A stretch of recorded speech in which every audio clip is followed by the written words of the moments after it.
잘해. 밝아라. 지금 미국에 가요.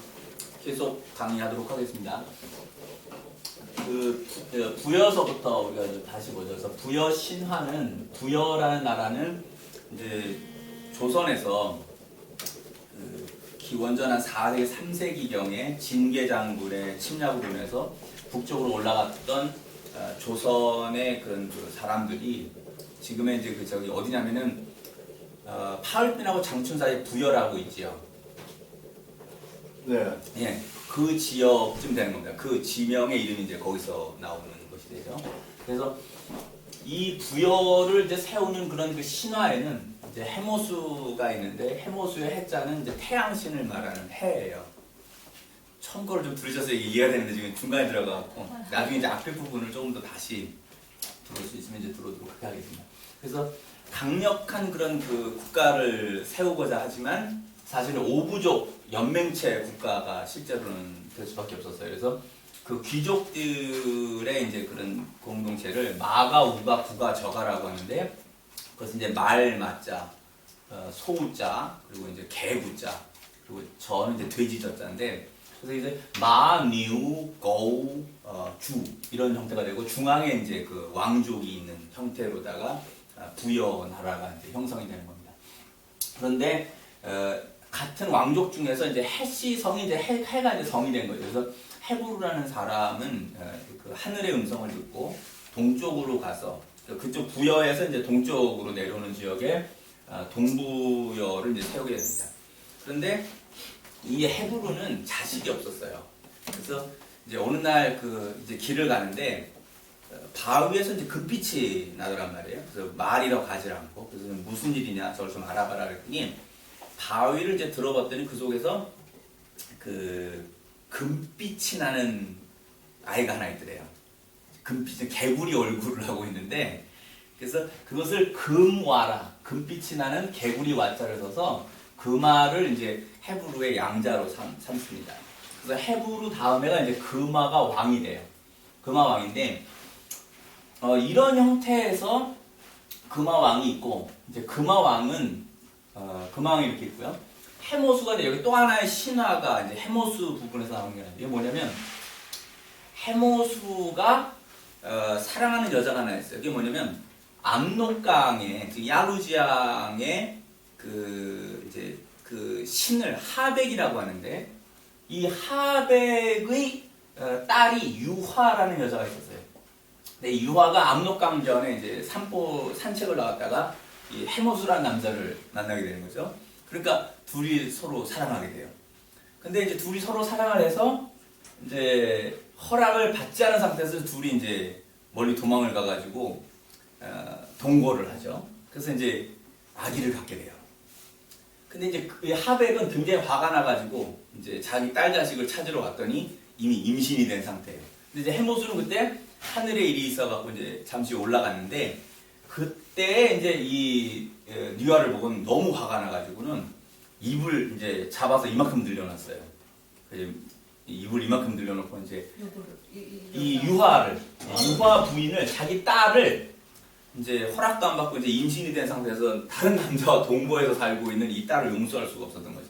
딸이고 해모스의 딸인가? 아니요, 해모수 딸이 아니고 하백이라고 하는 물신의 네. 딸이에요, 유화가. 근데 하늘신인 해모수가 인간의 형상으로 하고 있었기 때문에 이제 둘이가 이제 사랑을 하게 됐던 거죠. 그래서 하백은 이 정체를 알 수 없는 그리고 자기 딸이 그렇게 이제 망쳐진 거에 대해서 대단히 화가 나가지고 입을 이만큼을 이제 늘여놓고는 버린 거죠. 그래서 압록강변에서 이제 울고 있는데 이때 금화왕이 여길 가다가 이 여자를 본 거예요. 입이 이만큼 나와서 이렇게 울고 있는 여자를 봐서 임신은 돼 있고 이상하다 싶어서 이 여자를 이제 데려다가 별실에 두었다. 이렇게 별채에다가 두었더니 달이 다 차서 아기를 낳는데 아기를 낳은 게 아니라 알을 낳은 거예요. 큰 알을 낳았어요. 그래서 이게 뭐냐 그래갖고는 알을 그럼 깨버려라. 근데 뭐 도끼질을 하고 해도 안 깨져요. 그래갖고는 저걸 이제 그럼 저 마구간에서 집어넣어서 말이 밟아서 깨게 해라. 밟지 않고도 말들이 피하더래. 돼지우리에다 넣어라. 돼지도 그냥 놔두더라는 거예요. 그 피하고 가만 알을 놔둬서. 그 저거 아무도 깰 수가 없구나. 그 도로 저 유아 부인에게 갖다 줘라. 그래서 이제 유아 부인이 알을 이제 저 방에다 이제 갖다 놨는데 이게 이제 얼마 깨서 부화가 되는데 여기서 나온 아기가 주몽이라는 아기예요. 드라마를 좀 보셔도 이제 이해가 되죠. 이렇게 주몽이 여기서 이제 나오게 이게 이제 주몽이 이렇게 나온 거예요. 자,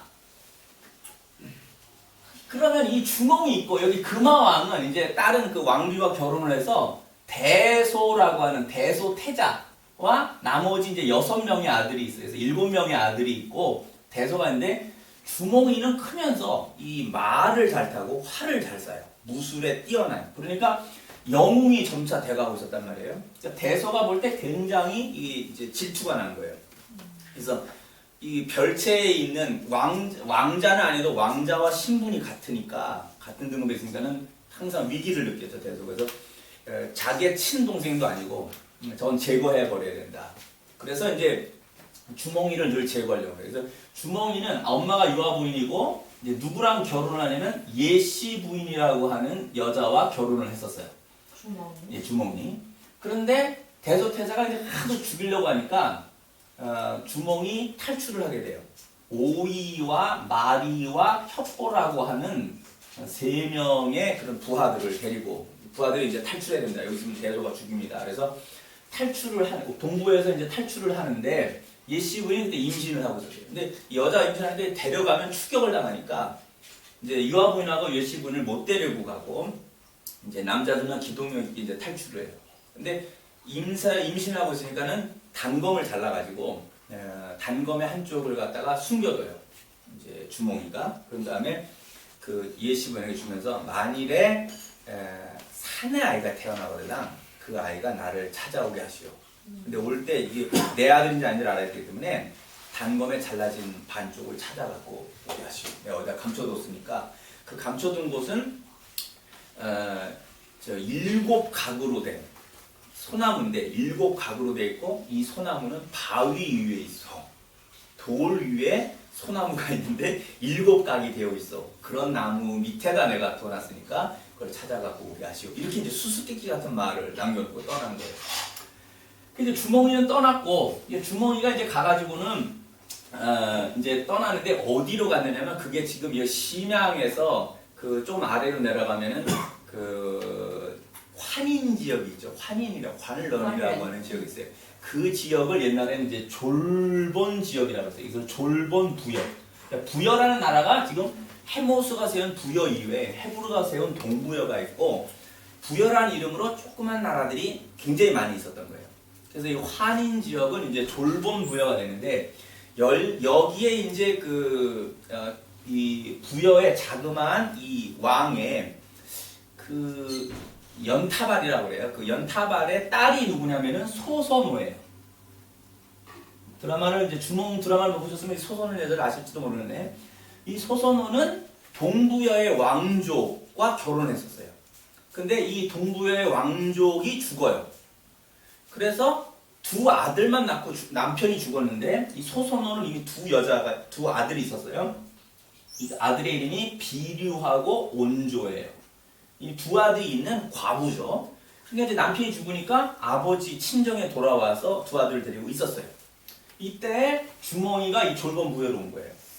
근데 연타발이 가만 보니까 사람이 들썩 싶어요. 주몽이가. 그러니까 그 어느 날 이제 주몽이를 불러요. 그래갖고는 이제 은밀하게 얘기를 해요. 내 딸이 있는데 사실은 결혼했다 남편이 죽었다. 이제 전 사위에 이제 아들 2이 있는데 나는 네가 이제 내 딸과 좀 결혼하면 좋겠다. 내 딸을 재혼시키고 싶다.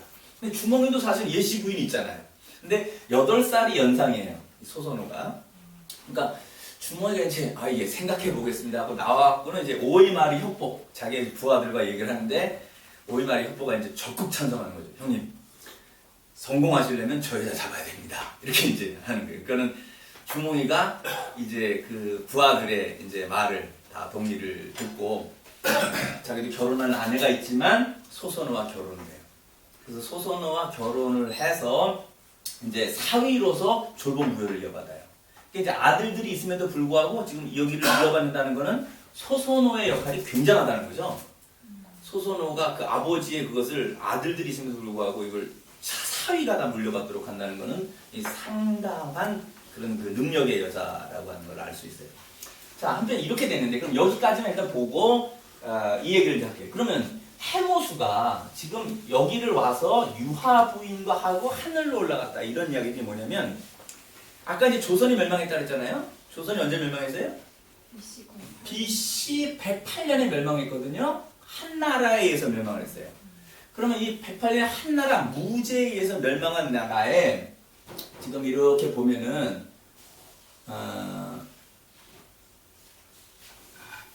여기가 이제 따리엔이고요. 여기 이제 야루지앙이 되는 거죠. 야루지앙이 되는 곳이고 압록강이고요. 그러면 얘네가 여기 평양성을 점령한 후에 평양을 조선이 멸망한 후에 이 여기다가 이 조선의 땅이죠. 이게 지금 다 이게 조선의 땅인데 이 조선의 땅에다가 무엇을 설치를 했냐면 한사군이라는 걸 설치를 해요. 그러니까 중국의 한나라는 군현제라고 그래요. 그 전에 중국을 보면은 진시황 때는 뭐지 군국제라고 그러죠. 군국제 직접 통치를 해요. 황제가. 그 전에 주나라는 봉건제예요. 그러니까 자기의 신임할 만한 사람들에게 나라를 영토를 떼어서 네가 통치해 이렇게 해줬던 거예요. 주나라의 실수는 그걸 하고 난 다음에 수백 년이 지나면서 혈족 관계가 약해지니까 걔네들이 들고 일어나서 그게 춘치우 짱보스 따위가 돼버린 거예요. 주의 봉건제가 이제 약해진 거죠. 그러니까 친시황은 그걸 알고 있었어요. 그래서 이거를 강력한 이제 그게 군현제네. 군현제라고 그래갖고는 자기가 직접 통치하는 중앙 집권을 이뤄놨던 거예요. 15년 만에 나라가 멸망을 하고 나니까 한나라 유방은 이 부분에서 이걸 통치 형태를 어떻게 할 건가 굉장히 고민했어요. 그러다가 뭐냐면 한나라의 저쪽 자기가 원래 다스리던 서쪽의 땅들은 군국제 형태로 두고요. 이 땅들은 그 개국공신들 있잖아요. 한신이라든지 장자방이라든지 이런 소하라든지 이런 사람들 다 땅을 나눠줘요. 그래서 여기는 이제 뭐가 되냐면은 봉건제 형태가 되죠. 저쪽은 이제 군현제 형태가 자기가 원래 있던 땅은 한중 땅은 이제 군현제 형태고. 그래서 이거 군국제라고 해요. 두 가지가 병행되어서 했던 거예요. 그러나 유방은 자기 생전에 여태우와 함께 개국공신들 다 죽여버리죠. 그리고 다시 그거를 중앙집권 유씨만의 그런 형태로 다 바꿔버려요. 그러니까 실제로 주나라 때의 봉건제 이외에는 중국도 봉건제가 된 적이 없어요. 다 중앙집권이에요. 황제들의 나라는 사실은 다 중앙집권으로 싹 다 바뀌었던 거죠.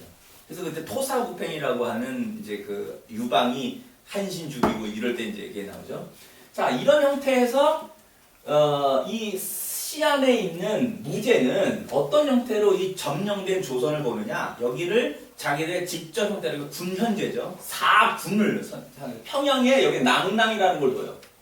낭랑하고 네 가지는 낭랑, 진번, 인둔, 현도라고 하는 4개의 군을 두는데 3개의 주소지는 안 나와요. 그러니까 어딘지 정확하게 위치를 파악을 못해요. 역사에서. 근데 4개의 군현 중에서 낭랑은 평양 언저리에서 조선의 수도를 통제하고 있었던 거죠. 근데 이 4가지는 뭐냐면 이 4가지가 조선민족이 조선이란 나라를 세운 이후에 다시 중국말로 통이가 되는 걸 방해하는 거예요. 이 한사군의 기능이 뭐냐면은 조선민족의 연합을 방해해요. 항상 한족은 뭐냐면 점령 지역의 지역들을 이런 주둔지들을 둬서 방해합니다. 여진족도 통일을 안 시켰고 몽골족도 그렇고 만리장성 바깥에 있는 유목족들에 대해서 항상 경계를 둬요. 그리고 항상 그게 뭐냐면 각 족장들을 분열시키는 정책을 씁니다. 중국의 한족은. 그 형태에 따라서 조선도 그런 형태로 관리됐던 거예요. 이게 108년에 멸망된 조선이 나중에 고구려, 이 주몽이 세운 고구려에 의하여서 이 지역을 다시 장악하는데 얼마가 걸리냐면은 AD 313년에 가서 고구려의 미천왕이라고 하는 사람 때에 와서 낭랑을 완전히 멸망시킵니다. 그러니까 이게 거의 400년이에요. 400년이죠. 자, 여기까지 오면 기독교인들은 뭐 생각나는 거 없어요? 콘스탄틴 아니, 그건 콘스탄틴 이거고 요 기간이 400년이라고 했죠. 예수님 탄신. 아니 그거 말고 뭐냐면 모세가 나오기까지 400년 동안 애굽의 노예 생활하는 거예요. 애굽이 이스라엘 민족이 하나의 민족 형성이 안 되는 그게 400년이란 말이에요. 우리 민족도 한사군에 의해서 조선족이 400년 동안 다시 한번 통합이 안 되고 있었다는 거예요. 조선 이후에 조선인이 세우는 왕조를 못 세우고 있었다는 거죠. 조그만 것들이 있는데 이것을 전체 제국 형태로 발전시키는 데는 한사군이 한반도와 만주 지역에 이거 장악하고 있는 것 때문에 그게 방해되고 있었다는 거예요. 얘네들이 정치적 통일을 계속 방해하고 있어요. 400년 동안. 이게 얼마나 심각한 건지를요. 저는 이걸 보고 제가 이제 필리핀을 한번 가서 산 적이 있는데 필리핀에 가서 놀라운 걸 봤어요. 걔네들이 스페인, 에스파니아의 식민지로 필리핀 애들이 330년 정도 있습니다. 그리고 미국에 한 40년 정도를 그 식민지로 있어요. 그리고 일본한테 또 10몇 년 있잖아요. 그 전쟁 기간 동안에. 이걸 다 합치면 얘네가 400년 정도 돼요. 근데 필리핀 사람들이 갖고 있는 이게 400년을 그게 현대일이잖아요, 지금. 이 사람들이 완전히 바뀌어서 그 하나의 진정한 그런 그 독립국의 의미를 가는 데는 상당한 장애가 있어요. 아주 재밌는 말이 있는데 필리핀 애들이 yes라고 말해요. yes라는 말에 7가지 뜻이 있대요. 그럼 맨 끝에 뜻은 뭐냐면 no예요. 거절이에요. 근데 말할 땐 yes 그래요. yes에 7가지 뜻이 있다는 거예요. 7가지인가? 11가지인가 그래요. 지금 11가지인가 뜻이 있는 거라고 했어요. 맨 끝에 뜻은 사실 yes 그랬는데 그게 no, 거절한 거예요. 그걸 알아듣는 자가 잘 알아들어야 돼요. 왜 이런 말이 나오냐면 스페인 애들이 330년 동안 점령하고 있을 때 어떤 사람이 너 이거 해 그랬는데 왜요? 그걸 내가 왜 해야 돼요? 이게 강요하잖아요. 반항하면 다 죽여버릴 거예요. 예스맨으로 바꿔버리는 거예요. 그러니까 넌 무조건 주인인 내가 시키면 너는 노예니까 슬레이브니까 해야 돼 이렇게 나오는 거예요. 그러니까 필리핀 애들은 말을 할 때 뭐냐면 너 그럼 죽는 걸 봤어요. 너 그랬더니 죽여버렸어요. 그러니까 너 예스야 노야 그러니까 예스 그러는 거예요. 근데 예스라는 말 속에는 자기들끼리 그 노예예요. 아시겠죠? 이게 얼마나 노예 상태라고 하는 게 얼마나 그 심각한 형태를 만드는지를 언어에까지 그런 영향을 끼치거든요. 이때를 우린 몰라요. 우리 이 400년이 얼마나 힘들었는지를 몰라요. 그런데 자연스럽게 본질적으로 보면 이것이 없었으면 빨리 통일하고 그 국가를 제국으로 형성시킬 수 있는 부분들이 400년 못하고 있었다는 부분. 이 한사군이라고 하는 것에 대해서. 그것이 우리가 기독교 성경에서 보면 이 모세가 그들을 400년 노예에서 끄집어냈을 때 말이에요. 얼마나 저항을, 불만 불평이 얼마나 많습니까? 오죽 모세가 말도 이제 하나님이 하도 힘들어갖고 야, 너 내 말대로 해. 뭔데요? 그랬더니 쟤들 다 죽여버리자. 쟤들 갖고 안 되겠다. 그래서 내가 아브라함을 통해서 쟤들을 저렇게 지금 200만 명의 민족으로 구성한 것처럼 쟤를 싹 광에서 다 죽여버리고 너 모세야 너로 인하여 다시 시작하겠다. 마치 아브라함이 한 것처럼 너를 시작해서 민족을 다시 이루겠다 이렇게까지 말했잖아요. 그러니까 모세가 뭐라고 말해요? 아니 하나님 기껏 저 애굽에서 끌고 이집트에서 탈출시켜놓고는 광에서 다 죽였다는 소리 들으려고 그래요? 그렇지. 그러니까 쟤네들을 교육시키는 게 낫습니다. 이렇게 해서 안 죽인 거예요 그게. 그러니까 얼마나 힘들었으면 하나님이 그럴 정도로 그러니까 이 400년이라는 기간 동안이 이 기간이 우리 민족은 역사에 이게 남아있지 않으니까 얼마나 힘든지 모르지만 대단했을 거라는 거를 짐작해야 되는데 조선이라는 나라 스스로를 다시 세우기까지 400년이 걸쳐서 고구려, 주몽의 후예가 그걸 다시 세우는 겁니다. 조선이라는 나라의 정신을 사실은 부여가 나갔을 때 부여가 했어야 되는 거예요, 이거를. 근데 이 부여가 하나의 고대 국가로, 중앙집권의 국가로 발전을 못한 거예요. 이것 때문에, 이런 형태들 때문에 부여는 그 이후로 이게 BC 4세기에 세워진 게 어디까지냐면 500년까지 가요. AD 500년까지. 900여 년이 되는 그 국가가 끈질기게 나가는 나라이긴 해요. 그런데 부여가 고구려만한 역량을 나중에 못 세우게 된단 말이에요. 그러니까 조선을 이어가는 단군의 조선을 잇는 민족적 정기를 잊지 못하고 있었던 거예요. 그러니까 우리가 이제 말하면 이제 조선족이 그냥 말하는 우리 이제 기독교는 하나님이라고 말하지만 하늘이 볼 때는 하늘에서 조선족을 볼 때는 그 티엔밍 1000명이 조선에서 어디로 가는 거냐면 부여로 가지 아니하고 고구려로 갔다고 보는 거예요. 고구려의 힘으로 이제 이게 내려가는 것이다 이렇게 볼 수 있는 것이죠. 자, 근데 이 400년이라는 의미는 우리가 이제 이 기독교와 연결해서도 굉장히 깊이 바라보게 되는 부분이 되는 것입니다.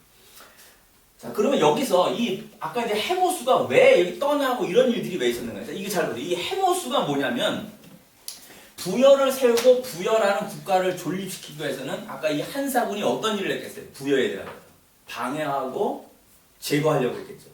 그러니까 해모수의 이 부여라는 나라는 뭐냐면 왜 갑자기 하늘로 떠났다는 소리가 나오는 거냐면은 나라를 지켜야 되는 거잖아요.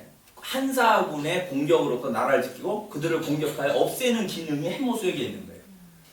이 해모수와 이 헤브루 이런 사람들은 다 이런 금화왕 이런 사람은 다 이 기능을 하고 있는 사람들이라 볼 수 있어요. 이런 이제 신화 속에서 나오는 그 부분들이 그래서 한사군과 그 저항하였던 민족 자체의 국가를 존립시키기 위하여서 애썼던 자들이다 이렇게 이제 볼 수 있는 거죠. 또 하나는 이게 여기 지금 그 하백이 나오잖아요. 물의 신. 이 하백은 뭐냐? 이 물의 신이죠. 해모수는 하늘의 신이잖아요. 그러니까 하늘과 물이 만난다는 건 이 민족이 지금 유목, 수렵 이런 데서 뭐로 바뀌고 있는가 하면 농경으로서 갈 수 있는 가능성들을 지금 보여주고 있다는 거예요. 이 신화에서 말하고 있는 게 태양빛과 이 물에 관한 것들이요. 그래서 그 고구려는 나중에 이제 하늘은 태양신을 섬기잖아요. 근데 고구려가 나중에 보면은 뭐가 되냐면은 저기 그 지반이라고 하는 지역이죠. 거길 가면은 극동대혈이라는 게 있어요. 이 굴이 이렇게 평유로 이렇게 들어가는 게 아니라 땅에서부터 하늘을 향하여 열려 있는 거예요. 거기 들어가서 이렇게 사진 찍으면 하늘을 찍을 수가 있는 거예요. 그 동굴에서는. 근데 이게 모신이에요. 어머니 신이라는 거예요. 그러니까 해모수는 하늘 신을 섬기는데 고구려가 나중에 보면은 그 국동대열을 그걸 지모신이에요. 땅의 신이다. 땅의 어머니 신이다. 이렇게 얘기하는 거예요. 국동신. 예, 극동대혈이라고 하는데 이 대혈은 이제 딱 혈이죠, 혈. 이게 그 구멍혈, 이게 구멍혈자일 거예요. 아마 이건가? 네. 이렇게 하는 그 열인데 지금 꼬마가 있어갖고 내가 얘기하려고 했는데 이게 뭐냐면 여성의 성기를 상징하는 거예요. 그래서 하늘을 향해 하늘과 땅이 연합하여 그 안에 인간이 있다는 사상이에요. 천지인의 사상이에요. 그러니까 고구려라는 나라를 세울 때 하늘신과 땅의 신 사이에 인간이 있다. 천지인의 사상에 의하여 나라를 엽니다. 이 뜻입니다. 그래서 국조는 주몽을 중심으로 해서 하늘의 신 해모수고 그리고 땅을 비로소 땅의 신이 되는 위치를 유리왕이 여기로 옮겨가면서 이제 그거를 이렇게 세우게 된 것이죠. 자, 이제 이런 형태에서 고구려의 이제 초기가 된다. 그리고 부여의 신화는 이거다. 이제 이거를 우리가 봤습니다.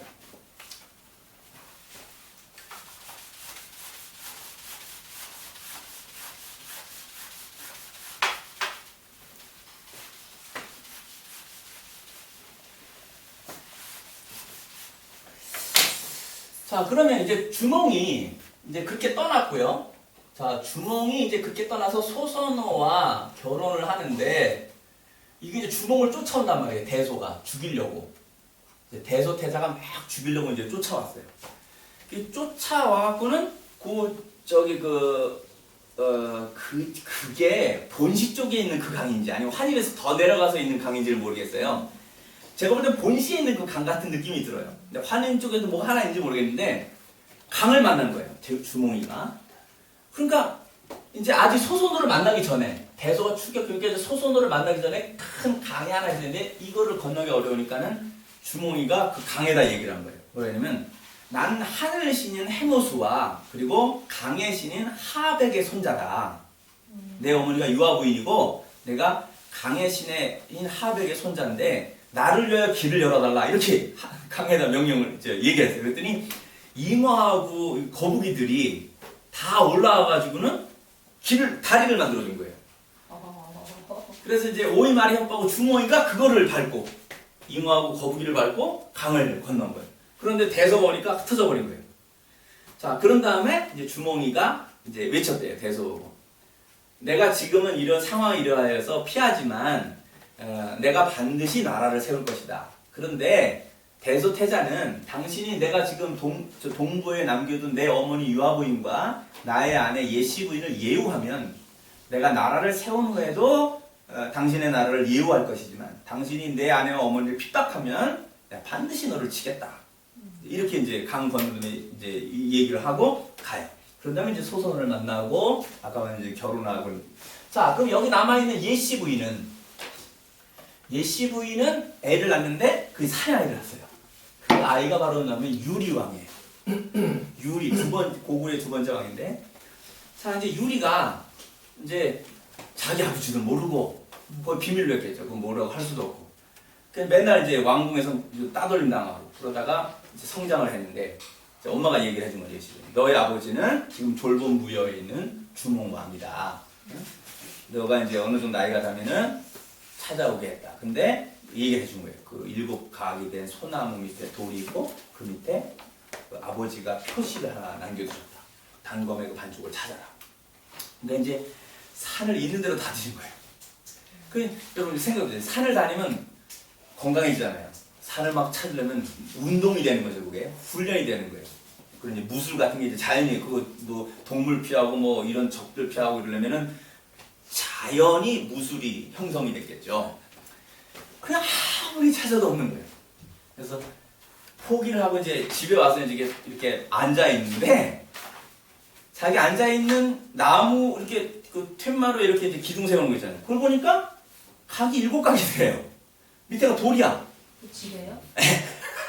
아버지가 집 안에다가 숨겨놔 놓고는 그 밑을 봤더니 그 속에 단검 반쪽이 들어있더래요. 근데 그거를 쉽게 말해주면 되는데 그 말하는 수수께처럼 말을 남겨놓고 나니까는 온 산을 다 돌아다니면서 몸이 이제 하나의 그런 그 무인이 된 거죠. 그 집에 있는 걸 모르고 그걸 찾아가지고는 아버지를 찾아갔어요. 자, 이게 소선호의 공로로 보면 주몽이는 누구에게 이 졸본부여를 물려줘야 되는 거예요? 소선호의 아들인 비류하고 온조한테 물려줘야 돼요. 당연히 얘네들은 이제 자기가 아버지가 계부이긴 하지만 이어받을 줄 알았는데 갑자기 주몽의 친아들이 온 거예요. 유리왕이. 이러면 어떻게 돼요? 집안이 심각해지죠.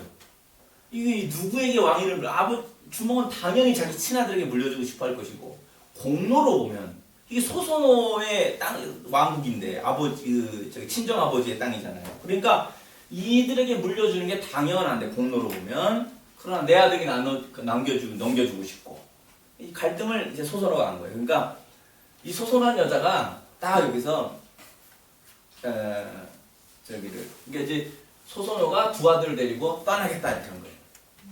그래서 소선호가 두 아들을 데리고 남쪽으로 내려와요. 이게 뭘 세워놓은 백제라는 나라를 세운 거예요. 소선호와 비유와 원조가 세운 것이 백제예요.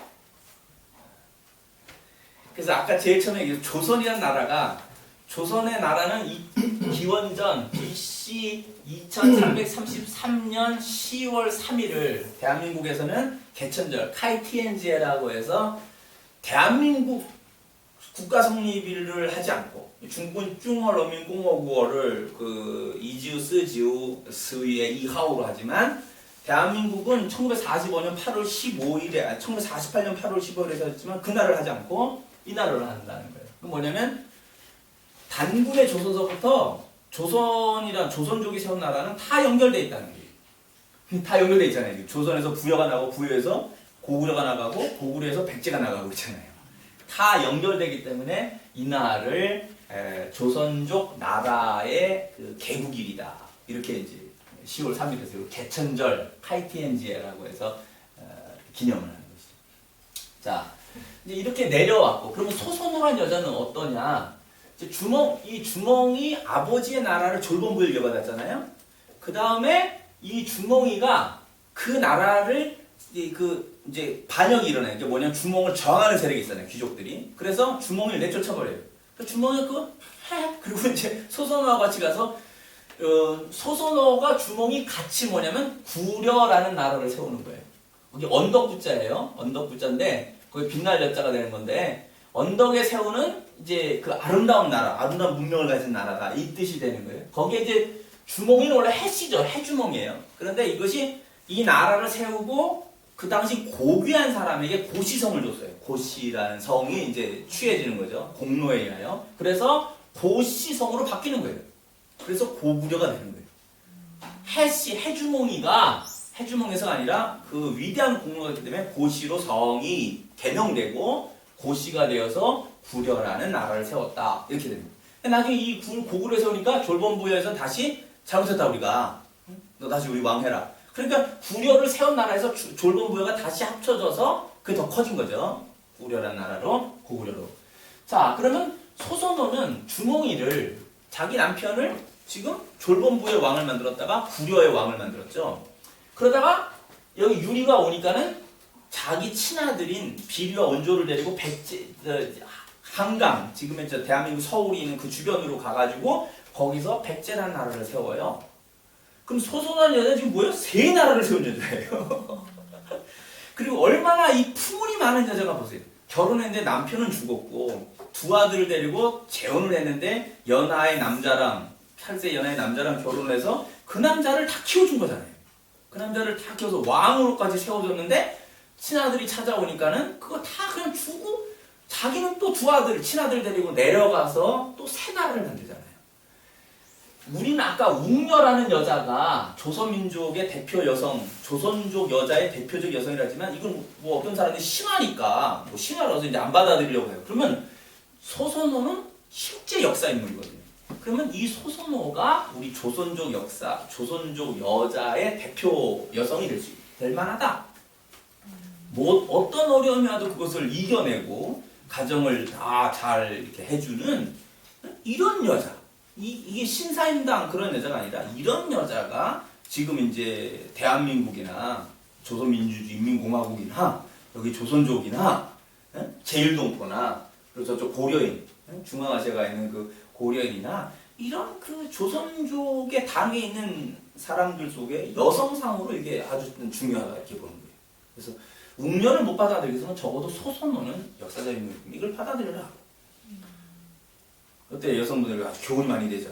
여러분의 남편을 어떻게 세워야 되는가 이게 이제 너도 잘 들어둬야 돼. 나중에 이 다음에 네 남편 어떻게 세워야 되는지 네가 이거 잘 세워야 돼.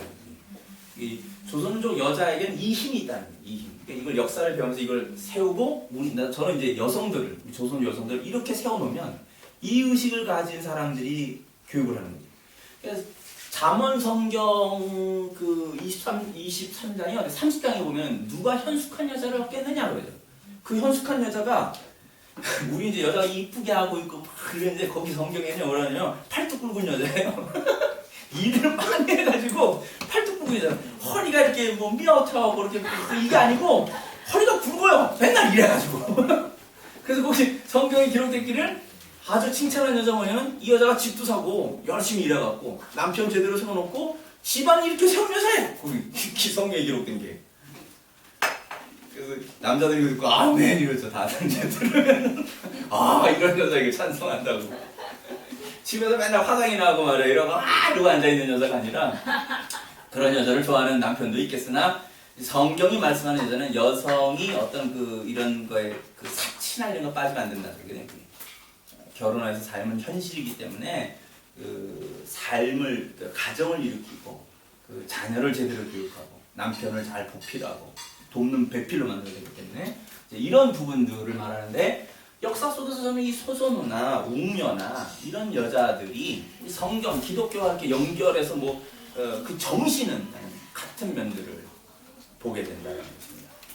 자, 그래서 이제 이런 면들이 됐고요. 그다음에 이제 주몽이 주몽 다음에 이제 유리왕이 있는데.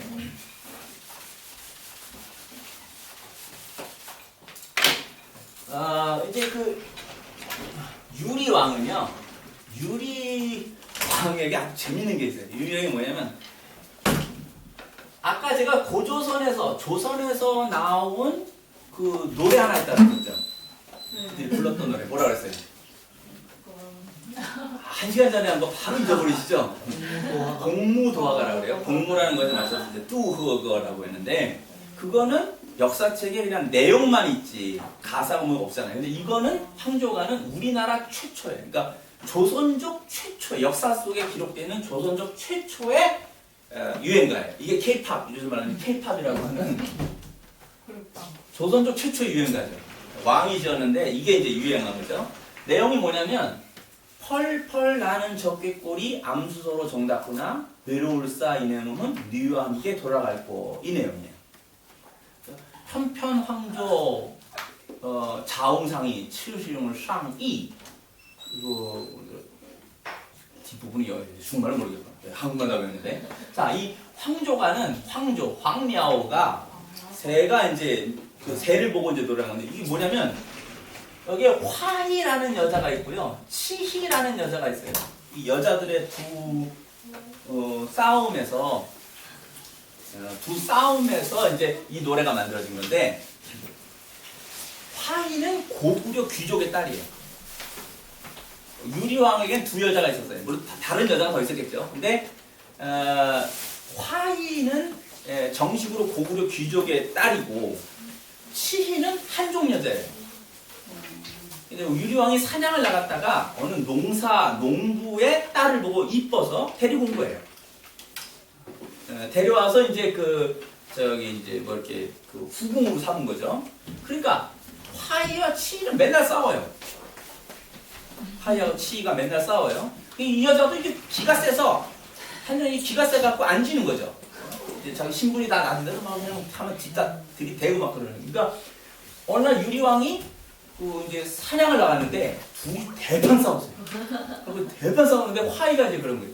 아니, 말하지 않아야 될 말을 하는. 뭐냐면 너는 천한 한족 농사꾼의 딸려니 이런 식으로 이제 나가요. 그러면 이제 듣다가 이제 열을 받는 거예요. 치희가 그래갖고 잘 먹고 잘 살아라. 그리고는 짐을 싸서 가버린 거예요. 치희가.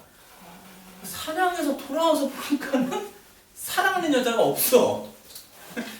이게 뭐냐면 왕이지만 귀족들 세력이 세기 때문에 귀족 세력이 셀 때에 이 귀족 세력의 딸은 이게 강하잖아요. 무슨 알겠어요? 그러니까 남자가 길을 못 펴. 그러니까 이렇게 농사꾼 딸을 좋아한다는 이유는 뭐냐면 이런 여자에게 사랑을 느낀다는 거거든. 그냥 다른 거 다 계산 없이 그냥 이 여자 사랑하고 이렇게 서로 좋아하는 거. 근데 떠났어. 그러니까 이제 유리왕이 찾아간 거예요. 그 여자 다시 데리려고.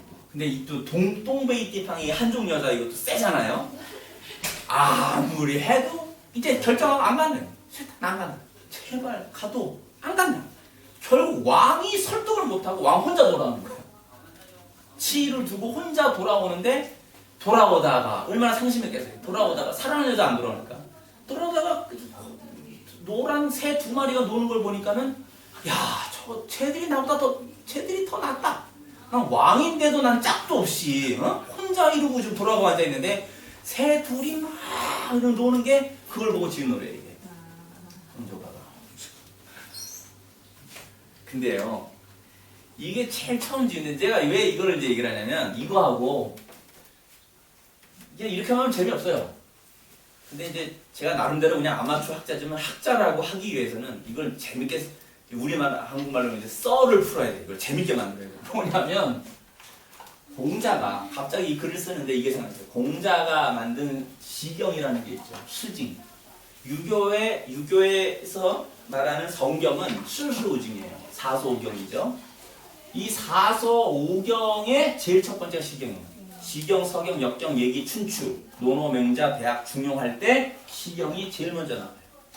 경이라는 말을 붙이는 거, 성경도 경이라는 거는 클래식 고전인데 진리를 말하는다는 뜻이거든요. 경이라는 말이. 경이 있고 서가 있어요. 아까 이제 그 사서 오경할 때 서라는 것은 경의 수준은 아닌 거예요. 책의 최고는 경이에요. 그러니까 기독교인들도 한국에서도 성경이라고 말하느냐 성서라고 말하느냐에서 태도가 나와요. 성서라고 말하는 사람은 거기에 진리를 포함한다 정도로 생각한다고 보는 게 일반적이에요. 성경이라 말하는 것은 이것은 구원에 이르는 절대 진리입니다 라고 말하는 좀 보수적인 신자들은 성경이라 말을 해요. 근데 이제 지식인이라고 하면서 성서라 말하는 것은 경보단 등급이 아래거든요. 서라고 하는 것은. 그래서 이제 신자가 뭐라고 말하는 그 표현을 보면 알 수 있고, 또 예수에 대해서 예수가 그러는지 아니면 예수님이 그러는지를 보면 저도 이 두 가지 혼용하거든요. 근데 혼용할 때 보면 저도 기분을 느껴. 예수가 그럴 때는 뭐냐면 인간으로서 인간을 분석하겠다는 뜻으로 내가 그 말할 때가 많거든. 근데 요즘은 바꿨어요. 예수님이에요. 예수님이. 근데 그 태도가 굉장히 중요해요. 예수님이 해보니까 님자를 붙여서 보니까 아 그분을 삼위일체의 제2위 하나님으로 정확하게 보겠더라고요. 근데 예수가 그러면은 인간으로서의 예수라는 면모가 부각돼서 보여요. 불완전하지도 않을까? 뭐 이런 생각도 얼핏 그런 생각도 하면서 예수를 바라보게 되는 경험이. 그래서 아 이거는 신자는 제 경험으로 볼 때는 예수님이 하는 게 좋을 것 같고 성서보다는 성경이 하는 것이 우리가 절대 진리를 따라가는데 아주 도움이 될 거라 생각이 들었어요. 이 시경에 보면요. 시경 맨 앞에가 이게 중국말은 뭐라냐면 물술이라고 해요. 물술이. 물술 이렇게 물에 넣는 새죠. 수인야오 중에 하나인데 여기 보면 나오는데 거기에 뭐가 나오냐면 야오야오 순위 쥔즈 하오치우가 나옵니다. 窈窕淑女，君子好逑。 窈窕。 야오티아오 수녀, 야오티아오 수녀, 야오티아가 미야오티어죠 그게. 네. 아 저렇게 잘 빠진 여자가 탁 하는데 쥔즈 하오츠, 진주는 늘 그런 여자 쫓아다닌다는 거지. 제가 맨 처음에 이제 했던 게 뭐냐면 아니 시경이라는 거는 이 최고의 학자들을 만들어내는 책인데 그 시경에 5경의 제일 첫 번째 시경, 서경, 역경, 예경, 추추라고 하는 첫 번째의 이 물술이라고 하는 걸 집어넣고 거기에 뭐 하냐면 쥔즈가 분자가 지금 예쁜 여자 그 여자 쫓아가는 얘기를 거기다 적어놓고 앉아있단 말이에요. 이걸 뭐로 봐야 될 거냐 이걸 도대체 공자의 이 말을 그죠? 여러분 이건 공자가 지은 게 아니라 편집한 거거든요. 에디트 편집했다는 거는 그 이전에 있었던 시들을 모아서 이걸 사람 교화하는 데 쓰겠다는 건데 왜 이게 들어갔지? 왜 야오티아오 수니 쥔즈 하오치우가 제일 첫 번째 시경에서 제일 처음에 이게 편집돼 들어갔는가? 생각 안 해보셨죠? 왜 그러냐면 알잖아 그 역사를. 공자가 살던 시대가 춘추 수다의 마지막에 짠고로 넘어가는 시대거든요. 이게 춘추 초기는 괜찮은데 춘추의 말기가 되면 이게 거의 공자가 살던 시대는 이제 힘의 나라예요. 나라들이. 그래서 다른 나라를 힘으로 다 정복해버리고 쳐버리겠다는 생각으로 다 가르쳐버리거든요. 거기에 공자가 얘기하는 거냐면 사람 사는 사회는 힘이 우선이 아니라 그러니까 그 인의 예지신이라고 하는 이것의 사회를 만들어야 된다는 거예요. 그거 하려고 그 천하를 제자들하고 돌아다니는데 실패하고 돌아가는 거란 말이에요. 그러면서 그가 이 시경을 만들 때는 우리는 자연 앞에 가장 자연스러운 인간 그 상을 가지고 사는 것이 그게 중요한 것이다 라는 거예요. 이 시경이 말하는 게. 그러니까 여기서 저기 야오티아오 순이 진주 하오치우나 황조가에서 왕이 자기가 지금 돌아오면서 느끼는 두 꾀꼬리에 노는 걸 보면서 쓴 거나 같은 맥락이라는 거예요. 이해하시겠어요? 그게 같은 맥락 속에서 문학작품으로 우리가 이해를 해야 된다는 거예요. 그래서 저는 조선 역사가 이것이 단순한 것이 아니라 이 속에는 무엇을 말하고 있는 거냐 이 해석을 해석해내는 게 굉장히 중요한 거예요. 그래서 우리나라 최초의 노래인 황조가 속에는 자연스러운 그 이별의 아픔. 그래서 조선인들은요 이별의 아픔 노래는 세계 최고예요. 듣고 있으면 눈물이 나요. 진짜 눈물 나요. 이거 들어보셨죠? 뭐 K-팝, 뭐 스타 뭐 이런 거 하고 나는 가수 이런 거 보면요 이별 그리고 부모님과의 이야기 이런 거 보면 그냥 눈물이 쫙쫙 쏟아지죠. 자 이런 형태 속에서 이제 유리왕인데 이 유리왕은 여기서 이제 끝나는 게 아니라 근데 요걸 이 사회학적으로 해석하면 화희와 치희는 뭐냐면 화희는 농경 세력을 말해요. 치희는 유목 세력을 말해요. 사회적 분석이 또 있어요. 근데 이거 시간 많이 가고 그러니까 이 하나의 노래를 갖고도 굉장히 많은 걸 분석해낼 수 있어요. 이것만 한 시간 다시 하겠어요. 근데 이거 대충 넘어가고 자 이제 재밌는 게 뭐냐면 여기 이제 이게 해명태자가 유리왕 해명태자가 맞는가? 맞을 거예요. 해명태자와 유리왕의 아들이 똑똑해요. 그런데 아버지는 유리왕은 이 수도를 어디로 옮기려고 하면요. 주몽이 세웠던 고구려의 첫 번째 수도가 어디냐면은 졸본산성이라고 환인 지역에 가면요. 오녀산성이라고 해요. 우미산청이 졸본산성이에요. 그게 고구려 첫 번째 수도입니다. 이거를 어디로 옮기냐면 지반으로 옮기는 거예요. 환도성으로 옮겨요. 그러니까 여기는 이 지역은 좁은데 압록강 지역의 탁 트인 넓은 곳으로 옮겨가 버리는 거예요. 유리왕이. 근데 이러한 정책을 필 때에 해명태자는 여러 외교적인 문제 때문에 아버지하고 이렇게 좀 문제가 돼요. 그래서 유리왕이 자결을 명령해요. 이제 반항할 수도 있어요. 근데 해명태자는 참 이름이 해명하세요 제자들이. 그러는데 해명 안 하고 그냥 죽어버려요. 아버지의 말을 따라서 자결을 하라. 단검을 내리니까 그 단검으로 자결을 합니다. 그래서 이 해명태자의 그 일이 있고요. 그 다음에 유리왕의 이 아들이 누구냐면 무휼이 있어요. 무휼. 이게 이제 고구려 3대 세 번째 왕인 대무신 왕이 돼요. 무휼. 무휼이 뭐냐면 긍휼이 없다는 뜻이에요. 남을 자비롭게 여기지 않는다는 거예요. 그러니까 이 이름에서 뭘 느끼냐면 이건 어려서부터 셌다는 거예요, 얘가. 그래서 어려서부터 뭐 하면 다 좁혀버리고 다 부수면서 나가는 아이예요. 자비를 안 베풀어요. 그래서 무휼이에요. 왕자가 됐는데 다른 나라 큰 나라에서 외교에서 저기 부여가 당시 큰 나라죠. 부여에서 이 고구려로 이제 사신이 왔어요. 근데 막 하니까 무휼이 딱 보고 너 가만 안 둔다. 사신을 보고 너 내가 왕자인데 너 가만 안 둔다. 이런 식으로 선전포고를 할 정도의 아이가 무휼이었던 거예요. 얘가 나중에 뭐냐면 아까 저 주몽 있잖아요. 주몽을 죽이려고 했던 사람 누구라 했어요? 동부여의 금화왕의 아들 대소. 대소가 왕이 됐는데 이 대소를 가가지고 죽여버려요.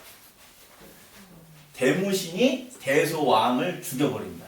근데 이때도 상대가 안 돼요. 군사가 워낙 커요. 부여가. 근데 이 대무신 왕은 알렉산더 대왕 같은 사람이에요. 그러니까 몇 명 안 되는 수를 끌고 들어가서 깡깡이죠 이거. 끌고 들어가서 부여를 진격히 들어간 거예요. 그래갖고 가서 대소를 죽여버렸다. 그리고 빠져나온 거예요. 그러니까 상대가 안 돼요. 근데 치고 갈 정도의 힘이 바로 이 대무신 왕에게 있었다는 거예요. 그래서 3대 왕이 이제 대무신 왕이에요. 그러면 이 대무신 왕 다음에가 누구냐? 유명한 게 한 사람 나와요. 그러면 여러분 자명고라고 들어보셨나요? 자명고 사건. 이 자명고가 있던 게 어디냐면 이게 낭랑이에요. 아까 낭랑이 뭐랬어요? 한사국, 한족 애들이 조선을 멸망시키고 세워놓았던 4개의 그 군현이 있다고 했죠. 그 중에 하나가 평양성에 있는 게 낭랑인데 바로 이 낭랑성을 지키는 게 자명고예요. 이 자명고 뭐냐면 적이 쳐들어오면 스스로 울어요. 북이 스스로 울려요. 붕붕붕 그래서 찌민구라고 하는데 이게 스스로 울리니까는 적이 못 오는 기습도 못하는 거예요. 그래서 대무신 왕은 자기 아들 호동이를 스파이로 보내요. 첩보원으로 보내서 낭랑으로 들어가게 해요. 낭랑에 들어가서 누구를 만나면 낭랑 공주를 만나는 거예요. 그 낭랑 공주는 이 잘생긴 호동이를 보고 한눈에 반했어요. 그래가지고 둘이 이제 그 요즘 한국말로 썸 탄다는 말을 혹시 아시는지 모르겠는데 그래서 이제 둘이 사랑하게 됐어요. 호동 왕자가 얘기를 한 거예요. 나 사실 고구려 왕자인데 너 나 사랑한다면 자명고 찢어라. 그런 거예요. 낭랑공주는 사랑을 따를 건지 이게 고민하죠. 그러다가 마침내 찢어버려요. 자명고를. 사랑을 택했죠. 그 이제 적이 쳐들어갖고 이제 이 낭랑 그 성을 이제 막 부숴요. 그래서 이제 태수가 그 낭랑국의 왕이 그 이제 한사군의 적이지만 이게 가장 왕적인 지위를 누리니까 누가 이랬느냐? 공주마마가 다녀왔습니다. 칼을 빼들고 죽여버려요. 낭랑공주를.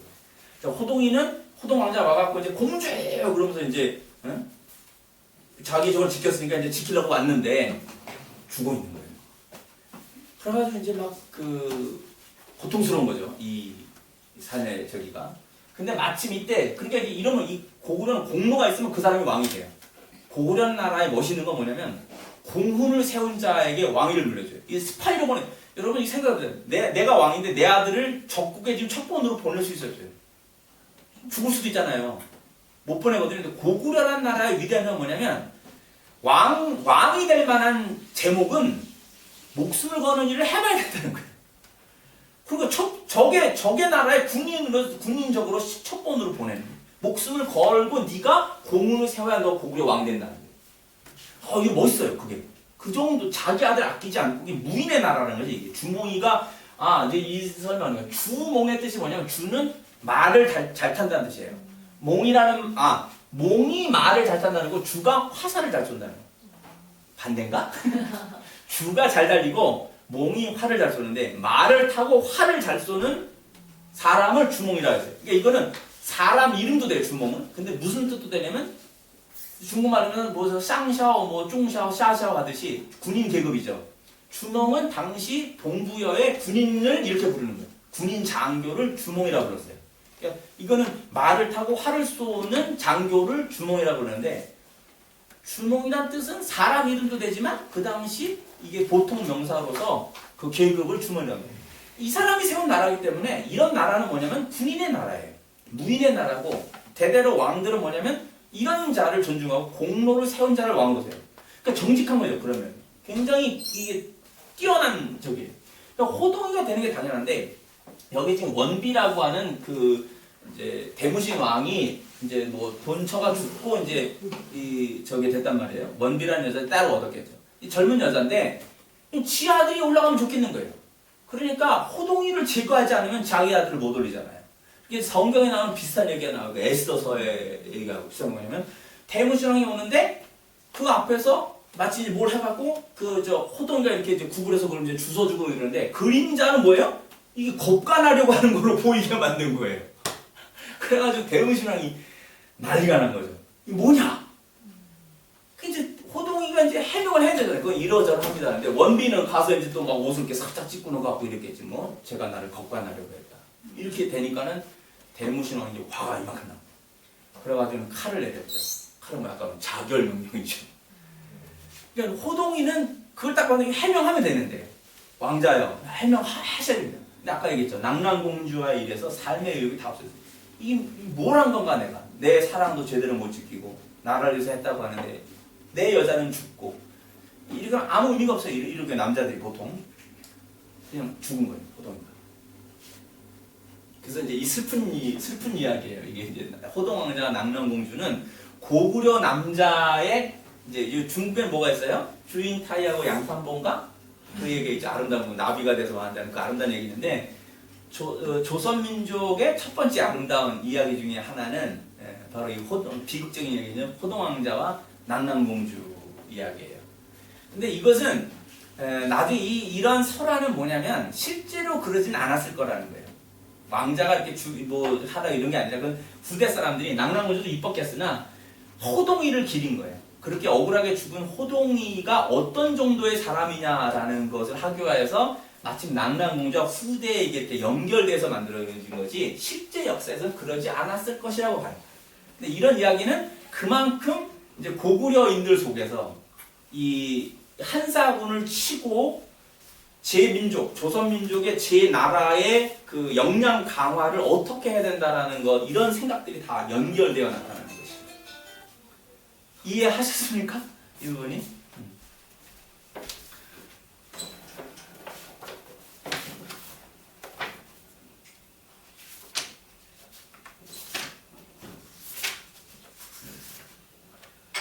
제가 이제 여기까지 하고 이제 이 나라 때문에 조금 더 나아갔는데 이렇게 이제 시대 부분을 조금 하나를 더 할게요. 고구려까지 갑자기 확 나가버려서. 자, 이제 이거는 하나 적어두세요. 이제 뭐냐면 우리나라가 세운 나라들이에요. 고대 시대에는 뭐가냐면 조선이 있어요. 이거 단군이 세운 건데 여기 앞에다가 가로쳐놓고 고자를 붙이세요. 지금 이제 한국인들이 이걸 고조선이라 불러요. 원래는 조선이에요. 근데 고자는 나중에 붙인 거예요. 근데 그냥 단군 조선 혹은 고조선 그러면 알아들어요. 한국인들은. 근데 원래는 조선이에요, 이게. 그 다음에 뭐냐면 두 번째 시대가 뭐냐면 열국 시대다. 리에고르다예요. 조선민족이 세운 나라들이 여러 가지 있는데, 자, 아까 제일 처음 우리가 배운 게 뭐예요? 부여죠. 부여가 갈라져 나왔다 그랬죠, 조선에서. 부여가 있고, 그 다음에 거기서 뭐 나왔어요? 고구려 나왔다 그랬죠? 고구려 나왔고, 고구려 다음에 지금, 아니요, 그 뭐냐면, 함경도. 함경도가 어디냐면, 이제 한반도를 말씀드릴게요. 목적이. 예. 이게 한반도죠. 여기 제주도가 있고, 여기 울릉도, 독도. 이쪽에 지금 저기 뭐가 있냐면은 연평도가 아니라 백령도. 자, 지금 대한민국이란 나라는 뭐냐면 백두산을 중심으로 해서 야루지양, 압록강하고 두만강, 그죠? 한반도와 그 부속 도서들. 도서는 섬이라는 거예요. 섬과 섬을 대한민국의 영토로 한다는 거예요. 현재 대한민국의 영토가. 그래서 서쪽 끝에는, 동쪽 끝에는 독도, 남쪽 끝에는, 남쪽 끝이 어디냐면은 제주도 있고 그 끝에 마라도라고 있어요. 마라도가 있고 그 아래 뭐가 있냐면 지금 현재 중국하고 국토, 영토 분쟁이 나오고 있는 게 이오도라고 해서 3호초 섬이거든요. 그러니까 대한민국 지금 뭐냐면 이오도까지예요. 대한민국 영토가 남쪽으로. 이오도요. 이오도는 뭐냐면 이 제주도 해녀들이요. 제주도 해녀들이 꿈꾸는 환상의 그런 낙원이에요. 근데 그게 실제로는 조그만 3호초 섬이죠. 근데 해녀들은 막 그 물질하잖아요. 막 들어가서 이 폐가 안 좋고 그러는데 거기는 해녀들만의 천국이라고 자기들이 상상해서 그려낸 거예요. 그게 이오도예요. 이오도. 그리고 서쪽으로는 여기 뭐냐면 아까 말한 백령도라는 게 있고 아시겠죠? 이제 한국인들이 현재 말하고 있는 이게 조선민주주의인민공화국은 이건 저기 그 해방 후 조선 전쟁 때문에 잠시 나눠져 있는 것이지 이거는 통일돼야 된다고 보는 거예요. 그래서 헌법에 이렇게 나와 있는 거예요. 그런데 자 이제 요걸 말씀드리죠. 여기 서울이 있죠. 여기 평양이 있고요. 서울을 낀 지역을 뭐라고 부르냐면 경기도라고 해요. 이 조선을 팔도라고 하는데 이것이 경기도고 경기도 아래에 충청도가 있어요. 충청도 아래가 전라도예요.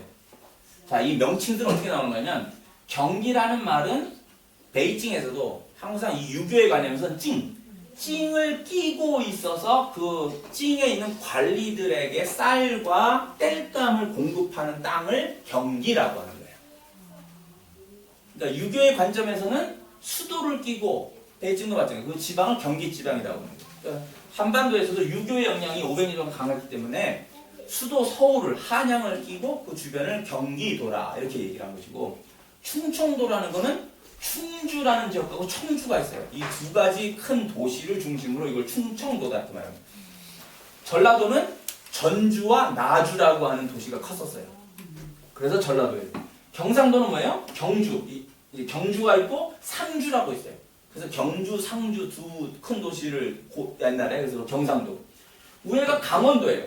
강원도는 강릉하고 원주라고 하는 도시를 해서 강원도. 위에 함경도는 뭐냐 옛날에 함길도라고 했어요. 그러니까 함흥이 있고 길주가 있어요. 그래서 함길도라고 그러는데 이 길주가 나중에 이제 그 경자로 바뀌니까 함경도라 이렇게 한 거예요. 조선 시대 때는 이거를 함길도라고 불렀어요. 평안도는 평양하고 안주라고 있어요. 그래서 평안도예요. 이게 조선 팔도예요. 한반도는 이렇게 이제 경기도, 충청도, 이게 평안도가 있고 황해도는 황주하고 해주예요. 황주, 해주를 해서 황해도다. 그래서 팔도가 되는 겁니다.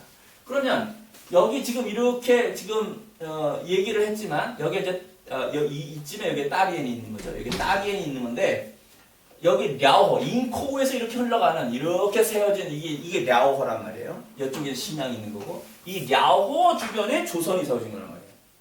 단군의 조선이 여기 세워졌다가 아까 말한 칭카의 공격 때문에 평양으로 이주해 온단 말이에요. 그리고 이주민 중에 북쪽으로 올라간 자들이 부여를 세운다고 말씀드렸죠. 그리고 부여가 있고 부여에서 동부여가 있고 동부에서 내려온 자가 졸범부여에서 세운 게 고구려, 주몽의 나라가 되는 거고 이 주몽이 여기서 있다가 이쪽 지역으로 압록강 지역으로 천도를 하죠. 유리왕이. 그게 아까 말한 집안 그 환도산성이라고 말씀드린 거예요. 자, 이런 상태까지 갔고요. 그 다음에 요 지역에, 이 함경도 지역에 뭐가 있었냐? 옥저라고 하는 나라가 있었어요. 그리고 강원도 지역에는 동해라는 나라가 있었어요. 이게 열국시다라는 거예요. 리에고 여러 나라들이 있었다는 것이 조선은 이 하나가 있던 여기에 이제 멸망하고 난 다음에 부여, 고구려, 옥저, 동해 이런 나라가 북쪽에 있었다는 거예요. 그 다음 밑에는 이 경기도에서 충청도 지역 이쪽을 다 전라도 지역까지 해서 여기는 목지국을 중심으로 한 조그만 나라들이 되게 많았어요. 70몇 개의 그 조그마한 소국들이 이 남쪽에서는 이렇게 다 분포하고 있었단 말이에요. 자, 이렇게 있는데 아까 말했죠. 고조선이 위만한테 뺏겼다 그랬죠. 위만한테. BC 194년에 나라를 빼앗길 때 그때 탈출했다 그랬죠. 준왕이. 단군의 마지막 후예인 준왕이 탈출해서 어디로 왔냐면 이 배를 타고 한강 쪽으로 온 거예요. 그래서 목지국에 망명을 해요. 조그만 나라인 목지국에 망명을 했단 말이에요. 그래서 내가 조선의 왕인데 위만의 이 쿠데타에 의해서 내가 이렇게 왔다. 내가 좀 기거 좀 하게 해주시오. 그랬더니 이건 대단한 거죠. 조선의 왕이 와서 한다는. 그래서 목지국 왕이 당신은 그러면 한강 쪽에 가서 사십시오. 땅을 좀 드리겠습니다. 그래서 이쪽에 와서 이제 준왕이 살아요. 그때 살 때 자기가 다스리는 그 조그만 나라를 뭐라고 말했냐면 이것이 한국이에요. 한국이라는 대한민국 지금 쓰는 이 말의 의미가 이 사람한테 나오는 거예요. 준왕에. 네. 조선의 준왕이 망명하여 한강 지역에 세운 나라가 한국이에요. 역사를 알면요 너무 재밌어요. 뿌리를 아는 거니까 이게 일주가 올라갑니다. 그래서 이 한국을 세운 게 이제 목지국왕도 그렇고 한국 이게 큰 한자거든요. 그러니까 지금은 작은데 내가 조선의 옛 영광을 회복하리라는 마음을 갖고 한국이라는 거예요. 이거 한이 큰 거거든요. 큰 한자거든요. 이 한족의 한 그게 아니라 한. 한이 무슨 예, 뜻이야? 한도 그게 큰다는 뜻이에요. 한국이라는 거예요. 예. 커진다. 한도 그게 있는데 한도 그게 있어요. 그래서 한국인데 이걸 조그만 나라들이 이 소리를 듣고 되게 좋은 거예요. 이거 한국이라는 게. 야, 그게 유행된 거지 이게. 야, 저 고조선의 망명의 왕이 한국이라고 그랬어. 그러니까 한이 유행이 돼가지고 이 지역에 있던 조그만 땅들이 모여서 이게 뭐가 되냐면 이게 마한이라 이렇게 부르는 거예요. 마한. 그리고 이쪽 경상도 지역에 있는 사람들이 이걸 진한이라 불렀어요. 그리고 경상도와 전라도 사이에 있는 이쪽에 남부 쪽에 있는 이 조그만 땅에서 이거를 변한이라 부른 거예요. 변한. 그래서 마한, 진한, 변한을 합쳐서 삼한이라고 해요. 이 삼한이 바로 중국 역사책에 조선은 삼한이다 이렇게 말하는 거예요. 조선은 삼한이라고 말하는 게 이 땅은 자기네 땅이라고 말하고 싶은 거죠. 그러니까는 남쪽 한반도 남쪽에 있는 지금 대한민국 영토쯤에 있는 건 니네가 그것만이 삼한이다 이렇게 말하고 싶은 거예요. 그래서 조선은 삼한이다 이렇게 이제 한족은 얘기를 하는 한족 역사책에는. 그러나 이쪽에서 보면 이 뿌리는 아까 먼저 조선에서 나간 뿌리가 부여, 고구려, 옥조, 동해 이런 게 있잖아요. 그러니까 북방 지역을 조선은 포함시키는 거고 한족 사람들은 요것만 말해주고 싶은 거예요. 요것만. 그런데 자 이렇게 해서 이쪽에 한사군이 아까 설치됐잖아요. 낭랑, 진번, 임둔, 현도라고 하는 한사군이 설치되어 있어요.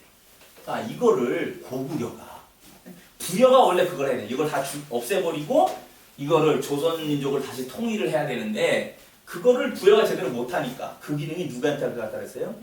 신의 뜻은 주몽에게 간 거예요. 주몽이 세운 고구려가 그걸 하는 거예요. 그래서 고구려가 나중에 이 부여도 다 통합을 하고 이 낭랑, 진번, 임두, 현도 여기도 다 통합을 하고 옥조, 동해도 다 통합을 하고 그래서 북쪽은 다 고구려가 통일을 하고 그래서 고구려가 위대하다는 거예요. 조선인들이 대한민국 사람들이 이제 고구려가 얘기하는 게 뭐냐면은 이 사람들이 옛 조선의 영광을 회복을 했다는 거예요. 고구려가 그 일을 해냈다는 거예요. 한나라의 그런 그 분열 정책을 다 이겨내고 400년 만에 다 쳐버리고 마침내 다시 그 통일한 이 만주 지역을 다 그대로 조선의 땅으로 섭렵하는 지역을 이루었다는 겁니다. 이런 상태에서 여기는 이제 준왕의 마한, 진한, 변한이 있는데 진한에 대한 이 진자는 뭐냐면요. 이게 삼국유사라고 하는 한국 역사책에 보면 진이 진나라 진자도 써요. 여기다. 왜 쓰냐면 만리장성 쌓게 했죠. 저기 진나라 황제가 진시황이 만리장성 쌀 때 너무 힘들어가지고 10만 명이 도망을 갔대요. 중국 역사책에서 도망을 어디로 왔냐면 여기로 왔대요. 경상도 지역으로.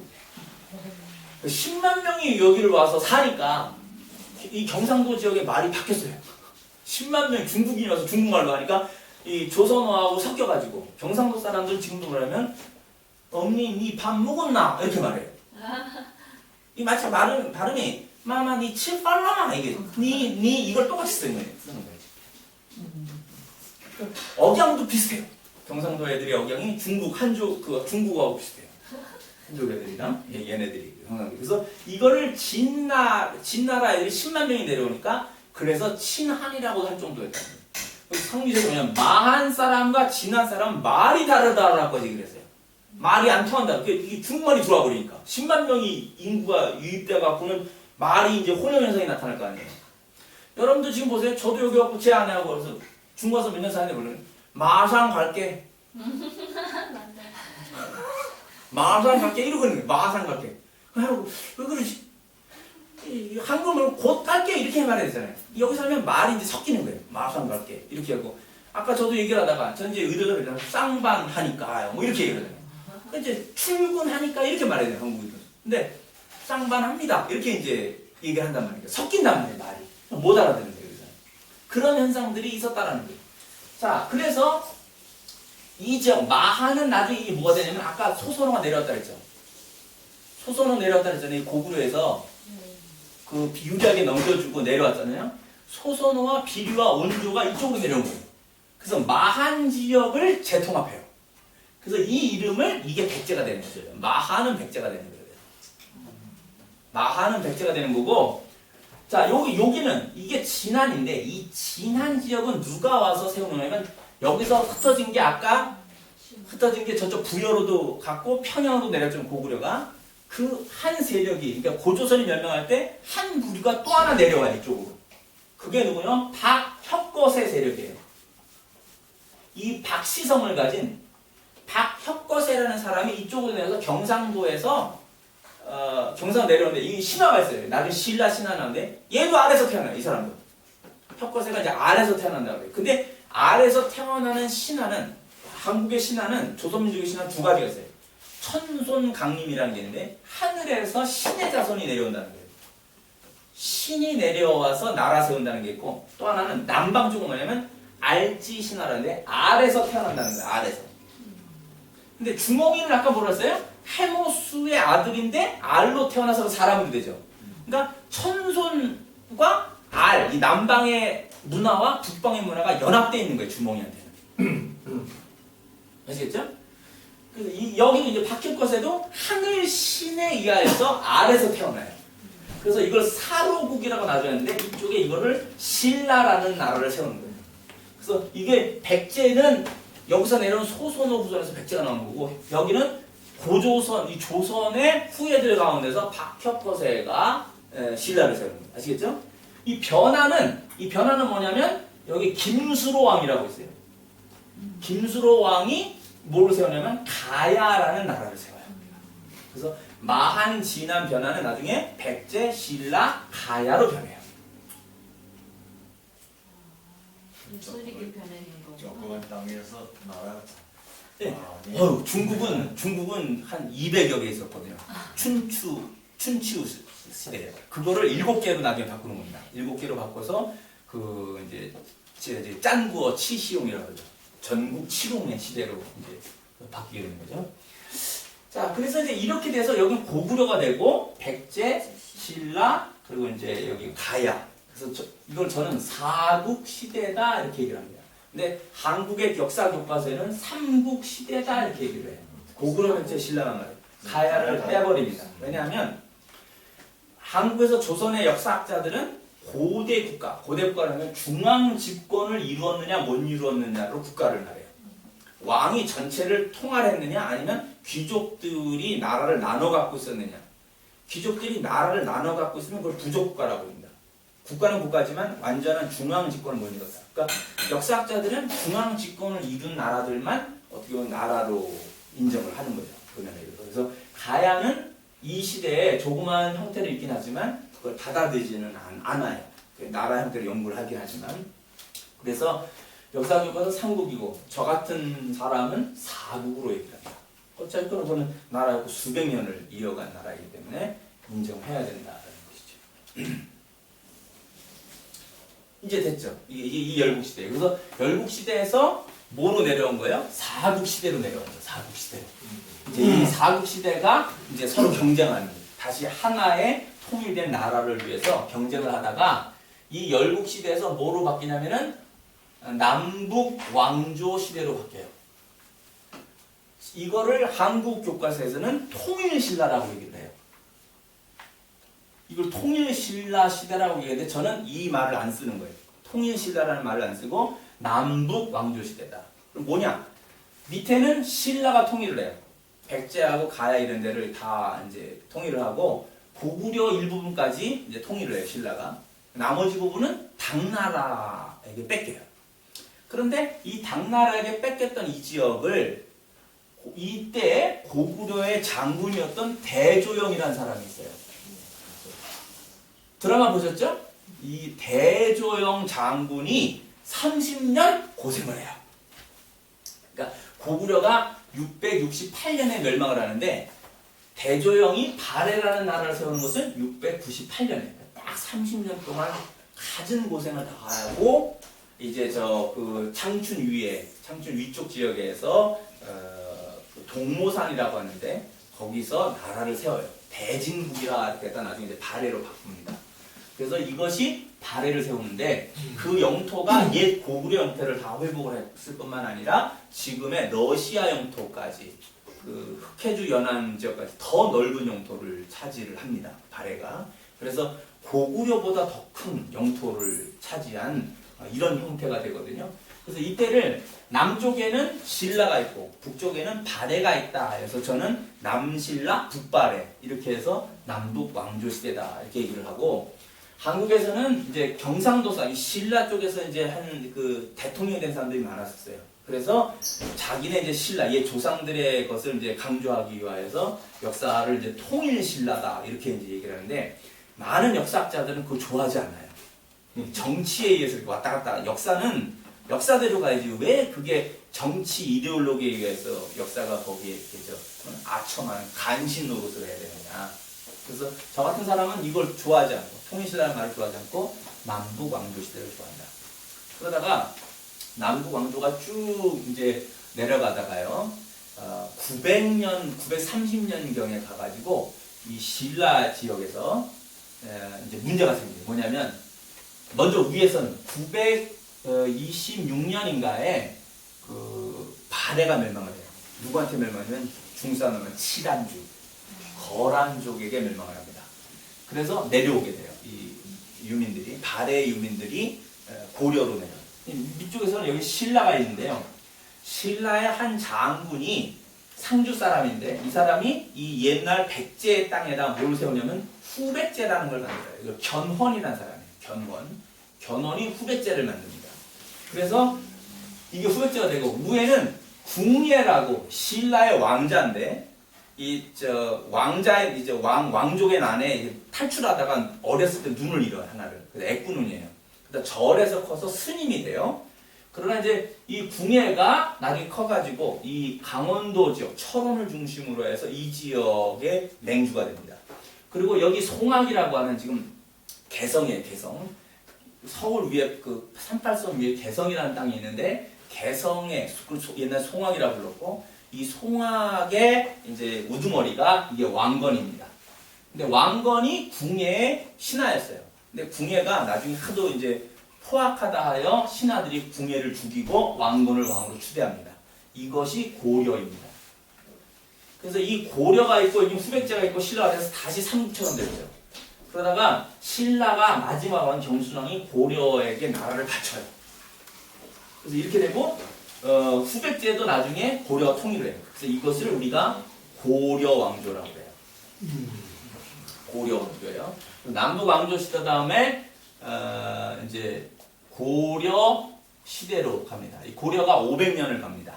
500년 정도를. 그래서 918년에 세워졌던 고려 왕조가 1392년까지 갑니다. 그리고 멸망을 당하죠. 1392년에 이제 이성계라는 사람이 고려의 장군이었던 이성계가 혁명을 일으키죠. 위화도 여기 저 압록강 앞에 위화도라고 있어요. 거기서 군사를 돌이켜서 고려 왕조를 무너뜨립니다.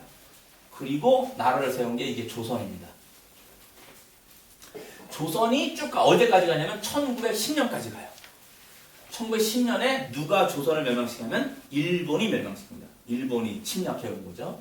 그래서 1910년서부터 1945년까지 이거 일제 시대라 일제 강점기 시대. 강제로 점령한 36년 동안 점령을 당했고 여러분 조선족 분들이 뭐라고 하냐면 이때 못 살겠다 고 넘어와서 연길, 왕정, 옌지 쪽에 찌린 이런 쪽에 사신 겁니다. 그리고 전양에 와서 가지고 이렇게 이제 사신 것이 이 시기입니다. 그리고 1945년에 이제 그 일본이 핵폭탄에 의해서 이제 그 멸망당하고 항복하죠. 그 다음에 45년에 해방이 됐는데 북쪽에는 공산주의 소련이 들어오게 되고 남쪽에는 미군이 자본주의 미군이 들어와요. 그래서 나라가 둘로 나뉘게 되는 겁니다. 그래서 북쪽에는 김일성이라고 하는 별명을 가진 김성주예요. 원래 김일성 아닙니다. 김일성은 위대한 장군입니다. 항일 독립투사입니다. 김성주라는 사람이 그걸 이용한 거예요. 김일성의 원래 이름은 김성주예요. 그래요? 네.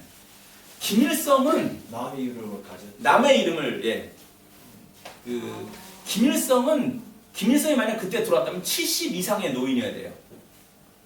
1940년 해방됐을 때 원래. 근데 30살에 27세였지? 27살에 새파란 것이 김일성이라고 들어오니까 평양 시민들이 다 뭐지 쟤? 이렇게 된 거죠 사실은. 근데 김성주도 독립군이에요. 공산주의자로서 독립운동을 한 사람입니다. 김성주도 러시아 소련군 장교였었어요. 소련군 그 대위인가 이렇게 돼서 이제 들어옵니다. 그리고 남한에서는 이제 이승만이 이제 대통령을 하죠. 그래서 이게 1948년 8월 15일 날 딱 3년이 지난 후에 남한에서 먼저 이제 대한민국을 세웁니다. 그러니까 북한에서도 1948년 9월 9일 조선민주주의인민공화국 건국일이 9월 9일이에요. 이날 이제 그 김일성의 이름을 딴 김성주가 이제 조선민주주의인민공화국을 세우게 됩니다. 그래서 이때를 우리가 뭐냐면 남북국 시대다. 왕조가 아니니까 우린 지금은 이제 남북국 시대에 2015년까지 이제 조선인 겁니다. 그리고 이때 여기서 나갔던 이때 이제 독립운동이나 또는 못 살겠다 하고 나가서 이쪽을 개간하면서 살던 사람이 조선족이고 이 일제시대 때 일본으로 끌려가서 탄광에서 일했던 사람들이 이게 제일동포입니다. 60만 명이 남았고 이쪽 조선족이 여기도 놀러와서 남은 사람들이 이것이 200만 명으로 지금 있는 겁니다.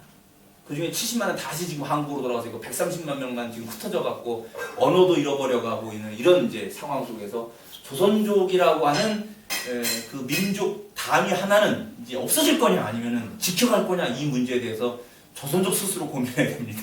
이 부분이. 60만 탄광은 어디 갔다고? 일본이요. 일본 쪽에 이제 끌려가서 그 사람들이 이제 거기서 부역이라고 하죠. 일본 사람들이 일을 젊은 애들은 다 군인으로 끌려가고 징용으로 가고 부역이라는 건 뭐냐면 그보다 나이 많은 사람 군인 가긴 좀 늙었는데 예, 노동 시켜야 되니까 일본 끌고 와서 이제 광산 채굴 뭐 이런 걸 시킨 거예요. 지금은 얼마 되나요? 그 60만이에요. 일본이 제일동포가 60만 명이 있고 조선족은 200만이 있고 그리고 고려인이 60만 명 있어요. 고려인은 뭐냐면 그때 독립운동 뭐 이런 거를 러시아 쪽 연해주 쪽에 가서 했어요. 이 사람들을 스탈린이가 민족 단위를 없애겠다 해갖고는 걔네들을 중앙아시아 쪽으로 철도로 이주시켜 버렸습니다. 그래서 많은 독립군들이 연해주 쪽에서 독립운동하다가 무장해제당하고 끌려갔어요. 독립군들하고 또 거기서 살겠다고 한 사람들이 끌려가서 중앙아시아에 가가지고 사는 그 고려인이라 이렇게 그러는데 그들이 60만 명이었습니다.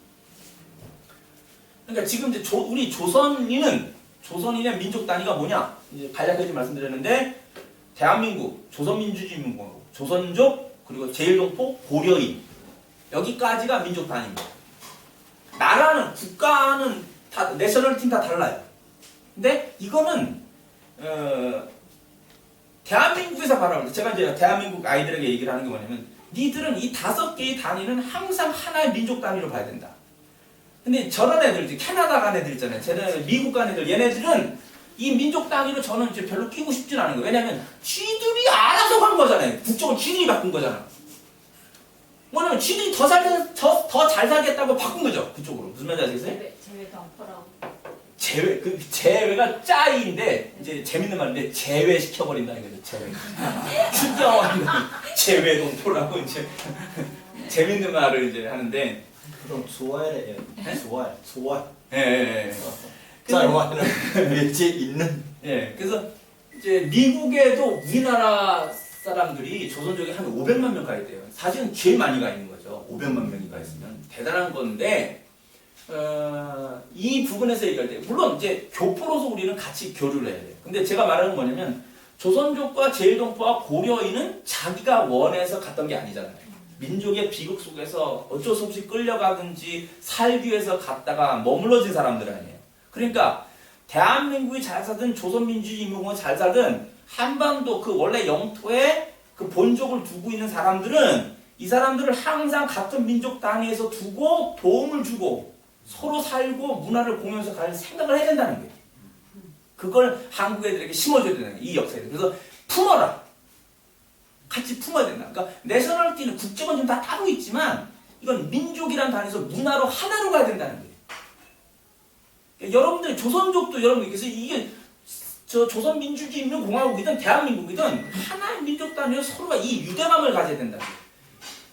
근데 그 한국 가고 조선 가고 이제 서름을 당하니까 이 시역애들 이거 뭐냐 이제 이렇게 되는 거죠. 이제 대한민국 사람들 보면서 자본주의에 병들어가지고 돈 조금 있다고 그거 갖고 이렇게 정말 칸부치 멸시하고 이렇게 되니까 이제 적개심이 일어나는 거죠. 거기서.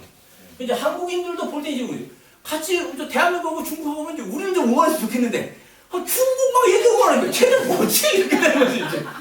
좀 한 민족 단위로 봐야 되나? 이제 고민이 되는 거예요. 한국인들이 바라볼 때도. 그래서 이제 아주 그 난감한 일들은 있어요. 틀림없이 있는데 그걸 어떻게 봐야 되냐면 지혜를 잘, 그러니까 조선족 속에서도 지도자들이 나와야 되는 거예요. 슬기롭고 지혜롭고 이 부분에 대한 것들을 저는 그게 교회를 통해서 해야 된다는 거예요.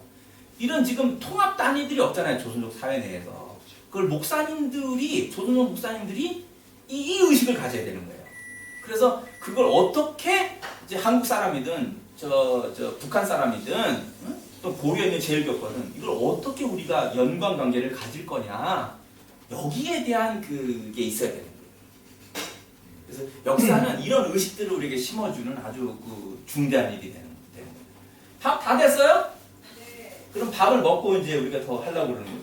일단 개관은 이제 대충 알겠죠. 이렇게 우리 역사가 흘러왔다. 그리고 이제 다음 우리 밥 먹고 아까 이제 하던 그 부분에서 다시 이제 고구려라든지 더 이제 세세하게 왕들을 들어가면서 또 재밌는 이야기들 그러면 이제 다 듣고 꼭 여러분 자손들에게 또 아는 사람들에게 알리시고 전달을 해서 이 부분이 조선족이라는 하나의 그게 만들어져야 돼요. 그런 문화 단위가 식사하고 하도록 하겠습니다. 수고하셨습니다. 뒤에 끄는 TV에서 좀 봤습니다.